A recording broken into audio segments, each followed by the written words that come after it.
Hi everyone! Today I have a very special video for you all.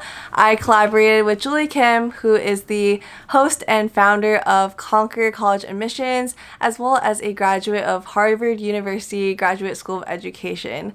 Julie is going to give you some tips as well as her experience applying to both undergraduate and graduate institutions, and with that I hope you enjoy the video. The first question I have is, how many schools did you apply to, both undergraduate and graduate?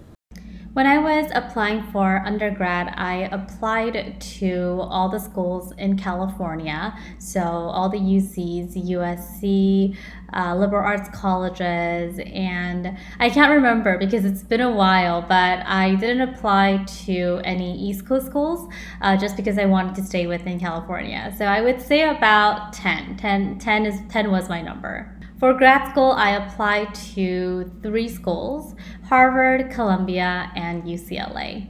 How does the graduate application process differ from that of undergraduate universities? I personally felt that the undergrad application and grad school application wasn't that much different because they were still asking for very similar requirements. And so let's say for undergrad, they're looking for your grades, the classes you took, your volunteer summer program, how you fostered your interest, recommendation letter, essays, and interview for some schools. And for grad school, it was very similar. So they would ask you for your transcripts from undergrad institution, or if you did any masters before going to grad school, you would also include that as well. And they would ask for recommendation letters, essays, and also your resume and what you did. So I felt that it was a very similar process. What are 3 pieces of advice that you would give to your undergraduate self? The 3 pieces of advice that I would give to an undergraduate student, I had to think about this for a few minutes or so. My first advice is to not get caught up in what other people are doing around you. When I was studying at UCLA and USC, especially at USC because it was a business school and all of my classmates were getting internships and great jobs at really famous and prestigious companies, and I would always look at them and think, wow, like they are getting their job already, they're making connections, they're networking, they're doing so much of what I'm not doing at the moment. And so when in college, it could get a little bit competitive because you do have to think about, okay, after college, what's next? What do I need to do so that I am moving forward and growing, right? So you're not remaining stagnant. And so the advice that I want to give to a current undergraduate student is to really think about what the world needs more of and how you can contribute, because you don't want to get caught up in what other people are doing around you and think, oh, I have to go into this company or I have to make this much money. Really identify what is it that you can contribute using your values and skills and your expertise, because that's what's really going to make you a differentiator. And I always think that every generation, every year, students could change the world. We can change the world. We really can. So instead of thinking, oh, what company can I go into or what can I do, really think about the big picture, because if you do want to make a big impact and if you want to be successful, whatever that means for you, you want to think outside the box. So I would ponder those questions and stay away from what other people are doing around you and don't get influenced by external factors. Second piece of advice I would give to an undergraduate that I regret not doing so much of is going out there and networking. I think people think the term networking is sort of bad or it has a negative connotation, and it actually does, but if you use it the right way, it doesn't. One of the things that I was so afraid to do in college was to reach out to people I don't know or to go to networking events. I live in LA and I still live in LA, and I went to undergrad in LA, and I could have went to so many different events, parties, networking events, socializing events, seminars, things like that. But I've never really stretched outside of my comfort zone, and I felt really comfortable within my school environment. So clubs that I joined on campus felt more comfortable than me going outside into the real world and speaking and networking and connecting with professionals. And one of my best friends is a career coach, and she helps people find their dream jobs. And what she tells me is that most of people looking for their dream job, they get them through word of mouth or through networking or through connection more than the online application itself. So instead of grabbing your laptop and just trying to apply to as many places as possible, it's great to get yourself out there and find out what's happening. And I feel like with Facebook, Instagram, so many event planning websites, there is so many opportunities that you could take advantage of. And so I would really encourage that, because then you could really look for jobs that will be a good fit for you, that will make you fulfilled moving forward. Or maybe you'll realize through networking that it's not a great fit for you after all, right? So get out there, be uncomfortable, and challenge yourself to see what's beyond your limit and your comfort zone. My last piece of advice actually is my favorite one, and that is really sit down to understand who you are. This might sound really broad and general, and I think that if I was a college student hearing this, I would think, what? Like, this world is so competitive. I need to think about how I could get ahead and be successful, quick, fast, easy. But really, at the end of the day, you want to understand who you are as a person, what's important to you, what are your values, because if you don't know who you are, then it's hard for you to stay grounded when difficult times do arise. And honestly, after I graduated from college, I experienced a lot of rejections. I was confused, I was lost, and I feel like that feeling of uncertainty gave me a lot of, who am I? And why is it that I feel so lost right now? How come I don't know who I am? How come I am still feeling like I don't have an identity? And so I went through a lot of growth mindset, even during grad school and even after. So I really encourage you to sit down and be reflective of who you are. I would encourage meditation, visualization, journaling, or just spending a lot of time on your own as well. I think in college you have so many friends, so many ways to socialize, like you get caught up in those events. You don't think about yourself. Learn to love yourself first, and learn to appreciate who you are first. And then you could think about, okay, based on who I am and what I value, what would be the best step for me moving forward? Would that be going to law school, med school, going into MBA, start working, starting your own business like I did? You want to think about that first. And the only way to get a good answer to those questions is if you know who you are. So take your time, at least once a week, every morning, journal a little bit about what you want more of, discover yourself, find yourself, because that way you don't have to stop in the middle of your career and think, oh, who am I, right? So gain that clarity as a college student.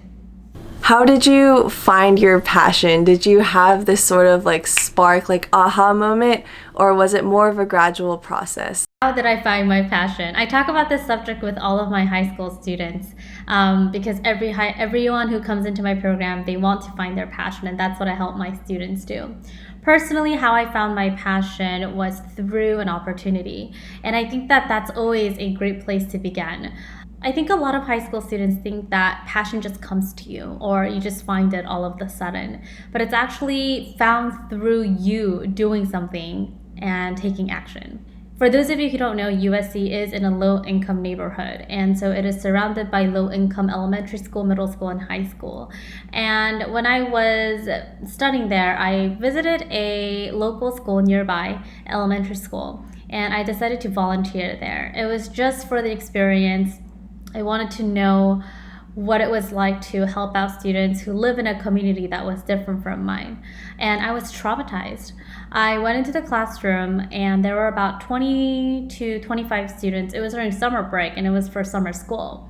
And majority of the students, I would say about 85% of the students in the classroom were African Americans, and the remaining 25% was Hispanics.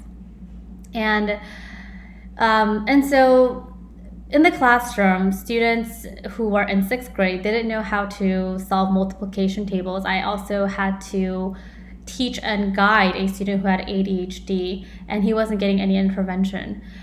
Students were coming to school with lack of resources, so a lot of them didn't have pencils, and so they were saying, Miss Kim, I don't have pencil.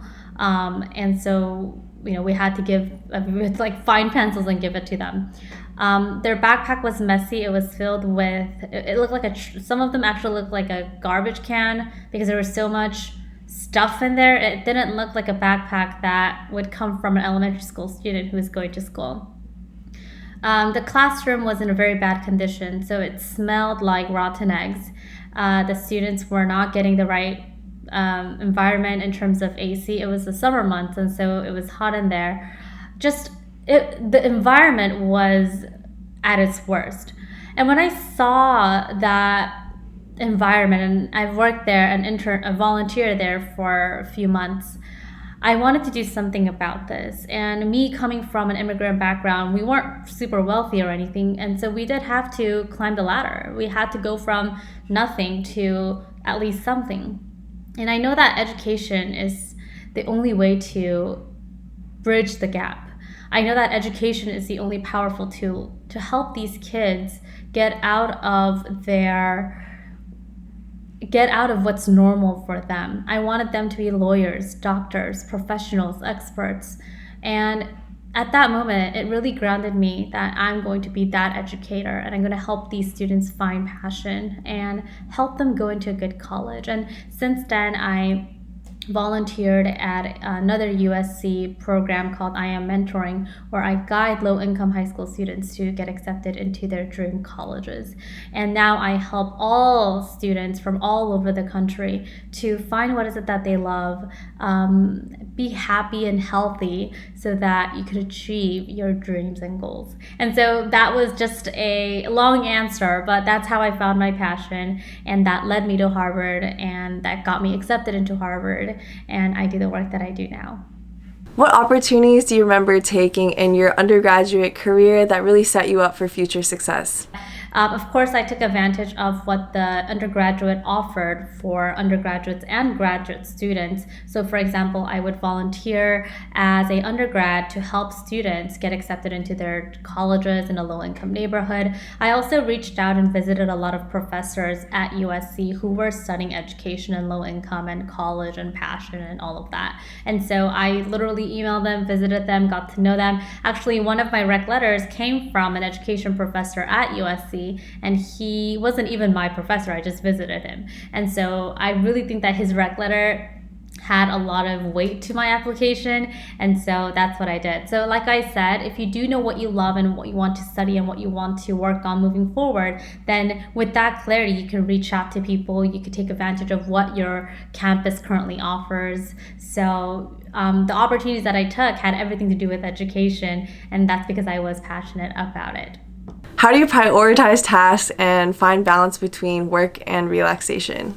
How do I balance work and relaxing? So for those of you who don't know, I am running a business and I am serving hundreds of students per year, and it gets really busy. I used to be the type to work, hustle until I get the result that I want. And that led me to burning out. I didn't feel healthy. I wasn't working out. My brain felt very fuzzy. I wasn't at my optimal level. And so in 2018, I made it my goal to focus on self-help, my mental well-being, my physical well-being, and everything. And I am at a really, really great place now. So what I do is in the morning when I wake up, I grab my notebook and journal. I journal everything that's on my mind. And this is from a lot of YouTubers too, where they practice journaling and just get everything inside their brain on paper so that you're not thinking about what you can't control. And then I read a book for about 20 minutes, anything, and it really gets me it really gets me pumped up for the day, whatever I'm reading, because I am reading and taking in something that is very informative, inspirational, and such. And so that's what I do. And then afterwards, I go work out.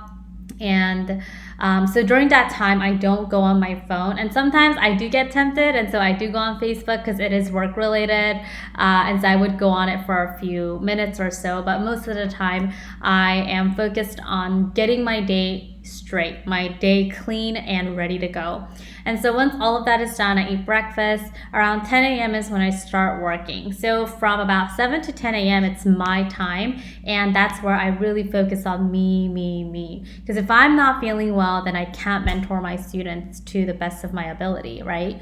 And so from 10 a.m. all the way to I would say 7 or 8 p.m., I have sessions with my students. I also do group classes. I have meetings with my team members. We work on our course materials and such.